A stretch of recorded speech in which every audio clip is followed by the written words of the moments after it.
Season 12, Episode 4, Part 1. Contractor went bankrupt halfway through the job. I paid $47,000.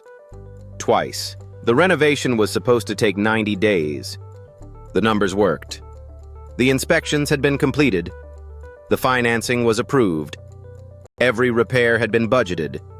If everything stayed on schedule, the property would be rented before the end of the summer. Instead, on day 43, the contractor disappeared. His phone stopped working. Emails bounced back. The office was locked. Subcontractors started calling, not to provide updates, but to ask why they hadn't been paid. Then came the news no property owner wants to hear. The contractor had filed for bankruptcy. The renovation stopped immediately. The property sat half-finished. And the landlord quickly realized that paying nearly $50,000 wasn't enough to finish the project. To get the property producing income again, he would have to pay for much of the renovation a second time. Welcome back to Property Owner Files, where we examine real-world landlord situations, expensive mistakes, and the systems that help property owners protect their investments. Today's Property Owner File isn't about a bad tenant. It's about choosing the wrong contractor, and why one business failure nearly destroyed the profitability of an otherwise excellent investment. The property itself wasn't the problem. It was exactly the type of investment many landlords hope to find. An older 3-bedroom home in a stable neighborhood. Structurally sound. Good schools nearby. Strong rental demand. It needed work. But nothing appeared beyond a standard renovation. Fresh flooring, new kitchen cabinets, updated bathrooms, interior paint, electrical upgrades, roof repairs. The landlord estimated approximately $47,000 would bring the property to market. Comparable rentals suggested the investment would pay for itself within a few years.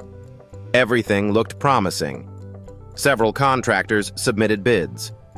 One estimate came in noticeably lower than the others. Not dramatically lower, just enough to catch attention.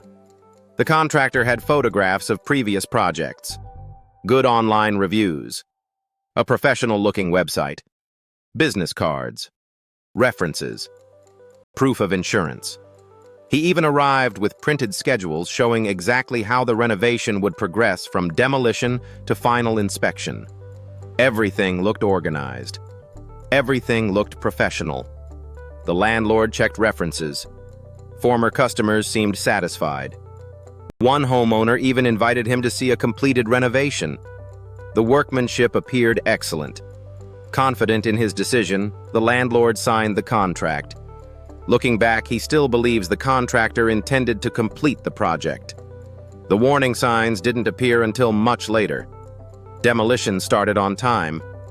Old flooring was removed. Cabinets came out. Drywall repairs began.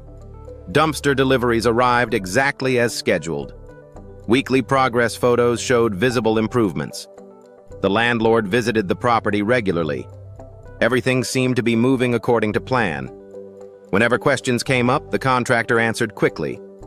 Material deliveries continued. Permits were approved. City inspections passed. The project appeared healthy. After the first payment draw, another invoice arrived. More work had been completed. Another payment was released. Again, everything looked legitimate. There was no obvious reason for concern. Then the pace changed. Small delays started appearing.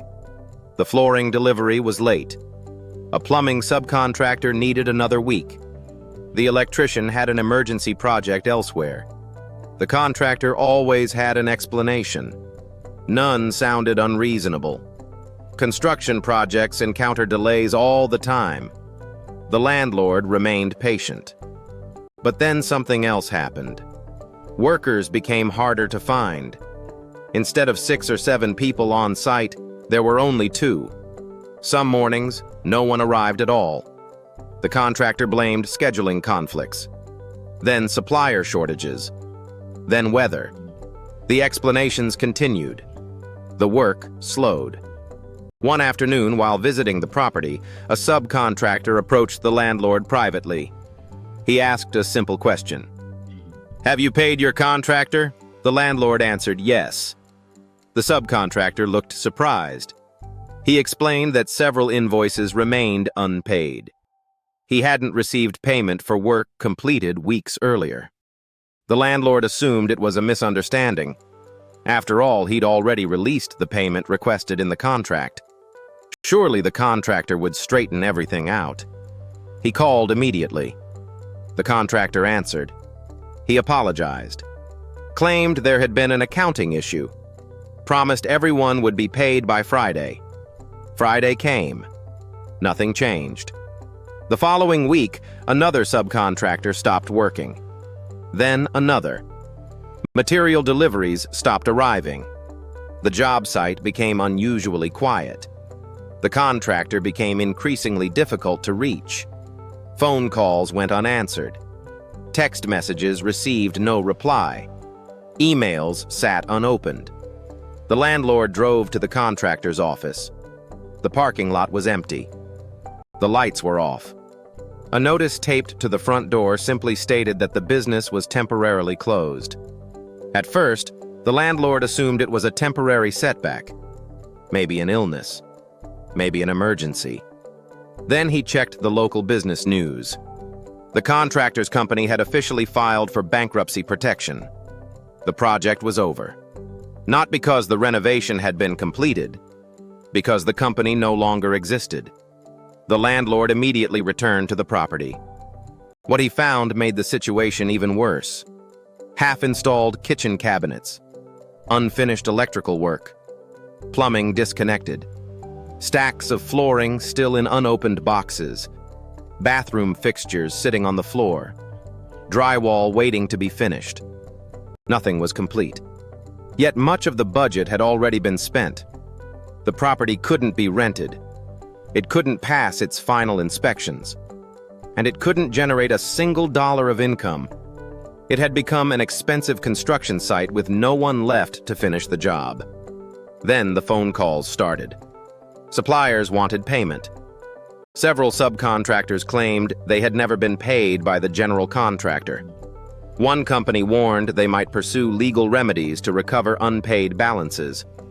The landlord was shocked. "I already paid." Unfortunately, paying the general contractor didn't necessarily mean every subcontractor had actually received those funds. The project had suddenly become much more complicated than choosing another contractor.